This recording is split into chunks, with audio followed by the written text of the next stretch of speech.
What's up, world? It's your mainstream buddy Green. Time for lesser known black history. Today we'll discuss the story of Peter Gordon. Peter Gordon was an ex-slave that escaped to Fort Monroe, the Union camp located outside of Baton Rouge, Louisiana, during the Civil War. His journey began in St. Landry Parish, also in Louisiana, approximately 10 days prior to his arrival at the Union camp. After being bedridden for 2 months as a result of being beaten, Peter Gordon decided he'd had enough, and so began his 80-mile trek through the Mississippi Delta, barefoot through creeks and fields, rubbing himself with onions to deter the dogs from picking up his scent. He left behind 40 others at the plantation. Just to give a little background on the Union camp he escaped to and its significance, allow this short side note. General Benjamin Butler was the commanding officer at Fort Monroe when 3 runaway slaves appeared at his doors. They were seeking help, refuge, and protection from not only the Confederate Army but from their enslavers as well. In exchange for protection, they offered strategic information to the general. This is where shit hits the fan. Butler agreed to harbor the 3 gentlemen, but not only that, when the enslaver inquired as to the return of his property, Butler basically said, "Kiss my ass, you're not getting them back," as they're now considered contraband of war. Since the Southern states, slave owners, and Confederates considered slaves property, Butler's declaration was legitimized and justified.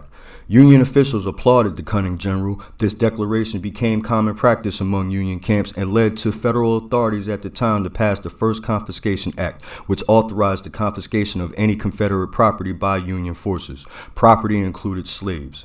Soon as the news hit the plantations, brothers and sisters and families seized the opportunity to escape to the nearest Union camp. The First Confiscation Act was passed on August 6, 1861. A couple more will follow and eventually transition to what we now know as the Emancipation Proclamation. Fast forward back to 1863, we have Peter Gordon at Fort Monroe. Gordon, like the other now refugees, were allowed to enlist in the Union Army, so that's what he did.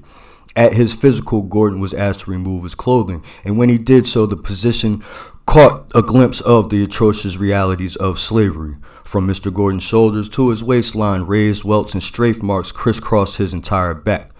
The photograph we are familiar with today was a product of this examination. The photo we see was published en masse and served as Union propaganda, a wake-up call to the humanity and conscience of the public as to the savage brutality, unjust, inhumane treatment of black men, women, and children. While we don't know much or anything at all about Brother Peter Gordon, post-Civil War, we do know that he was a brave soldier whom, after obtaining his freedom, fought valiantly for the same for his people. In fact, we do know that he was captured by Confederate soldiers, but instead of killing him, which was their norm when it came to black soldiers, they beat him profusely and left him for dead. I guess they didn't know who they were fucking with.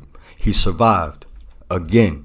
And so we do know Mr. Gordon lived the rest of his years as a free man.